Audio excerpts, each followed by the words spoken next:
Directive principles of state policy. कौन से कौन कौन कितने आर्टिकल्स हैं इसमें, कहाँ से स्टार्ट होगा आर्टिकल नंबर 36 टू आर्टिकल 51। सो हम लोग सबसे पहले ये सारे आर्टिकल्स को एक एक करके लिखेंगे एंड देन हम लोग देखेंगे कि इन आर्टिकल्स में से किस किस आर्टिकल को हम लोग कह सकते हैं कि वो लिबरल प्रिंसिपल पे बेस्ड है, किन किन आर्टिकल को हम लोग कह सकते हैं सोशलिस्ट प्रिंसिपल पे बेस्ड है, और किन किन आर्टिकल को कह सकते हैं गांधीयन प्रिंसिपल पे बेस्ड है। अच्छा, आपने किसी ने पढ़ा है कि directive principle of state policy Indian constitution में सबसे पहले किस कंट्री की कॉन्स्टिट्यूशन में यह फीचर? आयरलैंड, है ना। So the inspiration of directive principle has been taken from Irish constitution, Ireland की कॉन्स्टिट्यूशन सबसे पहला दुनिया का कॉन्स्टिट्यूशन था जिसमें यह फीचर डाली गई थी। ठीक है, सो DPSP शॉर्ट में इसको हम लोग लिखते हैं। इसका इंस्पिरेशन जो है वो आयरलैंड के कॉन्स्टिट्यूशन से, दैट इज आयरिश कॉन्स्टिट्यूशन से लिया गया है ना। सो सबसे पहले दुनिया किस कॉन्स्टिट्यूशन में डायरेक्टिव प्रिंसिपल्स को इंक्लूड किया गया था? आयरिश कॉन्स्टिट्यूशन में। इस आयरिश कॉन्स्टिट्यूशन के बेसिस पे हमारे यहाँ पे एक एक्ट बना था, गवर्नमेंट ऑफ इंडिया एक्ट 1935। याद है गवर्नमेंट ऑफ इंडिया एक्ट 1935? इस गवर्नमेंट ऑफ इंडिया एक्ट 1935 में पार्ट था जिसे कहा जाता है, एक second, instrument of instruction.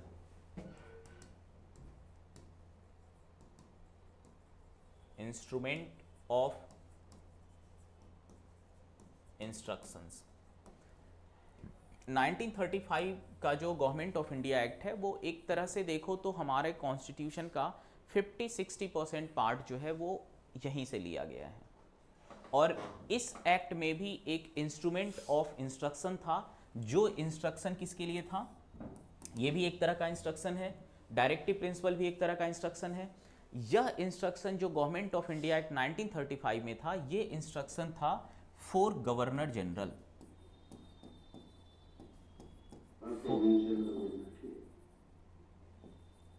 For governor generals and जो अदर गवर्नर्स थे प्रोविंस के।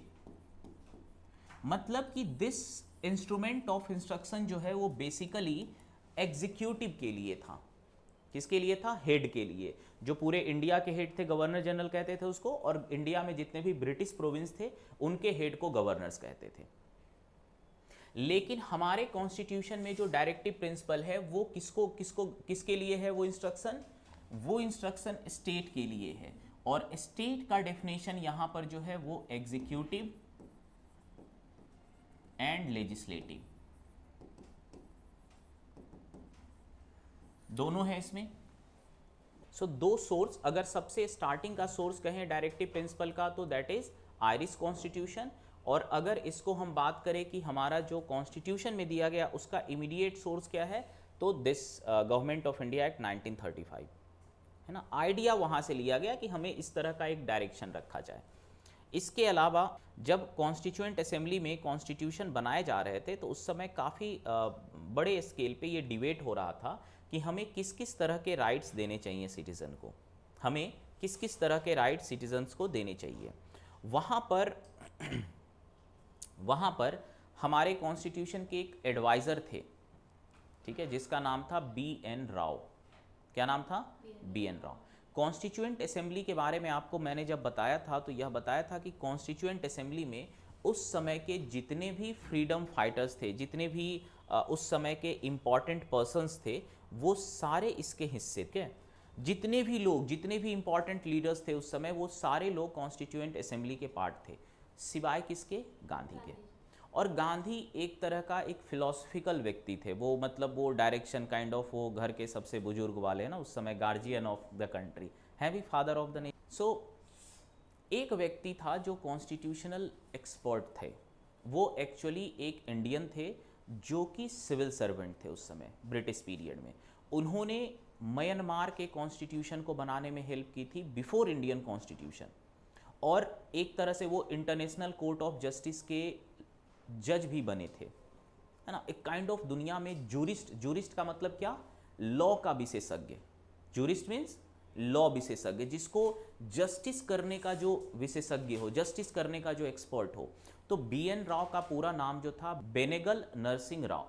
बेनेगल नरसिंह राव जो है एक जूरिस्ट थे और उनको कॉन्स्टिट्यूशन लॉ के मैटर में काफ़ी एक्सपर्ट थे, लेकिन वो कॉन्स्टिट्यूएंट, वो एक सिविल सर्वेंट थे, है ना। सो वो कॉन्स्टिट्यूएंट असेंबली के मेंबर नहीं थे, लेकिन फिर भी उनको एडवाइज़र, और उनकी चूंकि उनको नॉलेज बहुत अच्छा था, एक्सपीरियंस बहुत अच्छा था, तो उनको एक एडवाइज़र बनाया गया था। तो कॉन्स्टिट्यूएंट असेंबली का एडवाइज़र की तरह काम कर रहे थे बेनेगल नरसिंह राव, शॉर्ट में इसको BN राव कहते हैं। सो BN राव क्या थे? Adviser to constituent assembly. So जितने भी ऐसे, जब कॉन्स्टिट्यूशन हमारा बन रहा था, फ्रेम हो रहा था, तो एक डिबेट चल रही थी कि फंडामेंटल राइट्स तो डालना ही डालना है, ठीक है, फंडामेंटल राइट्स तो डालना ही डालना है। इनफैक्ट फंडामेंटल राइट्स जो है, ऑब्जेक्टिव रिजोल्यूशन के बारे में सुना है? कॉन्स्टिट्यूएंट असेंबली का जो पहला बैठक हुआ था, फर्स्ट सिटिंग हुई थी, उसमें जवाहरलाल नेहरू ने एक ऑब्जेक्टिव रिजोल्यूशन इंट्रोड्यूस किया था कि हमारा कॉन्स्टिट्यूशन किस तरह का होना चाहिए। उस ऑब्जेक्टिव रिजोल्यूशन में भी फंडामेंटल राइट्स के बारे में बताई गई थी कि हमारा देश ऐसा होगा, हमारे कॉन्स्टिट्यूशन ऐसा होगा जो हमारे नागरिकों को राइट्स देगा, इक्वालिटी का, फ्रीडम का, रिलीजन का। बहुत सारे लोग डिबेट कर रहे थे कॉन्स्टिट्यूएंट असेंबली में कि कौन कौन से राइट्स रखने हैं, है ना। तो कुछ लोग कह रहे थे कि नहीं, सारा, हर किसी को नौकरी भी दो, है ना, हर किसी को लैंड दिया जाए। अलग अलग व्यू था।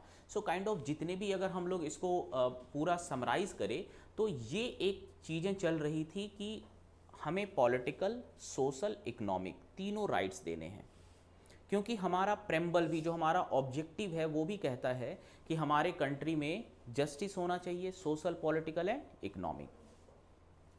सो हर तरह के राइट्स देने की बात चल रही थी, लेकिन यह पॉसिबल नहीं था कि भारत उस समय जो इंडिया के पास अवेलेबल रिसोर्स थे उसमें हर तरह के राइट्स वो दे पाए, है ना। सो सबसे पहले BN राव ने यह बात कही थी कि हम एक ऐसा काम कर सकते हैं कि हमें जो भी राइट्स देने हैं, हमें लोगों को जो भी राइट्स देने हैं, उसको हम लोग दो पार्ट में डिवाइड कर, क्या कर ले, दो पार्ट में डिवाइड कर ले। एक राइट को जस्टिसिएबल बना दे, जो वो सारे राइट, पॉलिटिकल, सोशल और इकोनॉमिक, जितने भी राइट्स हैं, उसमें से जो राइट्स हम अभी दे सकते हैं, जो स्टेट दे सकता है, जिसके लिए स्टेट के पास रिसोर्स और सारी चीज़ें हैं, वो हम जस्टिसिएबल बना दे, और कुछ राइट्स जो हम अभी नहीं दे सकते वो नॉन जस्टिसिएबल राइट में डाल दे,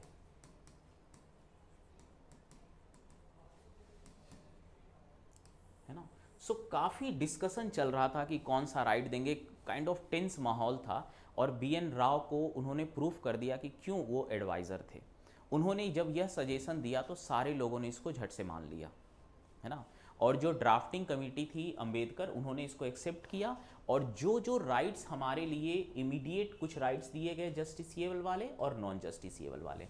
तो ये वाले जो राइट्स हैं, इसको हम लोगों ने फंडामेंटल राइट का नाम दिया, और ये नॉन जस्टिसिएबल किस में डाल दिए गए, directive principle of state policy. So जो पॉलिटिकल राइट्स होते हैं, चूंकि पॉलिटिकल एक स्टेट खुद एक पॉलिटिकल एंटिटीज है, बिना पॉलिटिकल राइट्स के स्टेट का जो ऑब्जेक्टिव है वही फुलफिल नहीं होगा। तो हमने जो पॉलिटिकल राइट्स थे वो सारे फंडामेंटल राइट्स में रखे, जो जो अप्लाई किया जा सकता था, है ना। कुछ राइट्स जो उस समय नहीं दिए जा सकते थे, जो सोशल और इकोनॉमिक राइट्स थे कई सारे, उसको हम लोगों ने डायरेक्टिव प्रिंसिपल में डाला, है ना। बहुत सारे लोग जो है डायरेक्टिव प्रिंसिपल में कुछ ऐसे भी राइट्स हैं जो उस समय कुछ लोग बिल्कुल इसके अगेंस्ट थे, लेकिन कुछ लोग इसको सपोर्ट कर रहे थे। सो इन चीज़ों को एक बहुत अच्छा ये सॉल्यूशन मिल गया कि डायरेक्टिव प्रिंसिपल में डाल दो, ठीक है।